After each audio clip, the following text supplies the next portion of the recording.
মানুষের না খুঁত ধরা একটা স্বভাব, প্রতিটা মানুষের। দেখবেন আমরা যখন কোনো অনুষ্ঠান বাড়ি যাই তখন সেই অনুষ্ঠান বাড়িতে গিয়ে কিছু না কিছু খুঁত আমরা একটা ধরব, সেটা আয়োজনে বলুন কিংবা খাওয়া দাওয়ায় কিংবা তাদের আতিথেয়তায়, খুঁত আমরা একটা বের করবই। আমরা ভুলে যাই যে প্রতিটা মানুষের রুচি আলাদা, সামর্থ্য আলাদা। আর রুচি আর সামর্থ্য যখন অন্যরকম হয় তখন কিন্তু আয়োজনটাও অন্যরকমই হয়। তাই কেউ যখন আপনাকে নিমন্ত্রণ করবে না, তখন সেই নিমন্ত্রণের আন্তরিকতাটা বজায় রাখুন। খুঁতটা নাইবা দেখলেন, কয়েকটা ঘন্টার তো ব্যাপার। স্পেশালি মেয়ের বিয়েতে গিয়ে আমরা আগে দেখি মেয়েকে কী গয়না দিয়েছে, মেয়ের বাবা কতটা কি আয়োজন করলো। আমরা কিন্তু এটা ভুলে যাই যে মেয়ের বাবা তার পাঁজরের একটা হাড় খুলে দিয়ে দিচ্ছে সারা জীবনের মতো।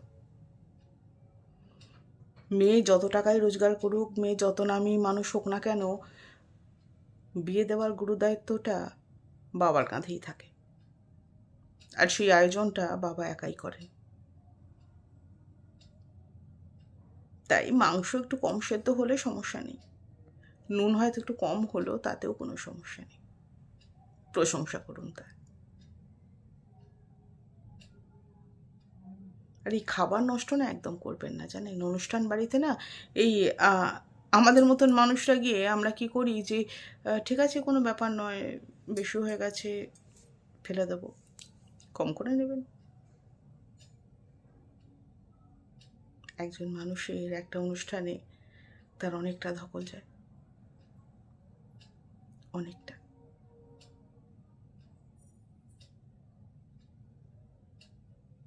তাই খাবার নষ্ট না করাই ভালো।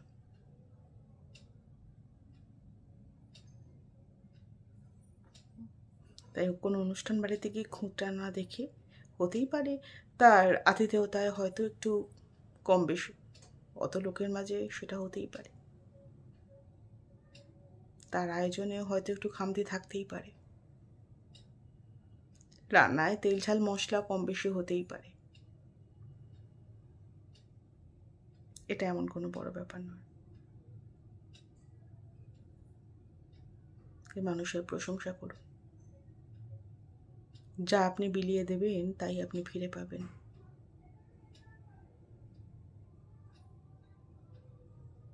তাই অনুষ্ঠান বাড়িতে গিয়ে চেষ্টা করুন যাতে যতটা খাবেন ততটা নেওয়ার। যে কোনো অনুষ্ঠানেই অনেকটা ধকল যায়।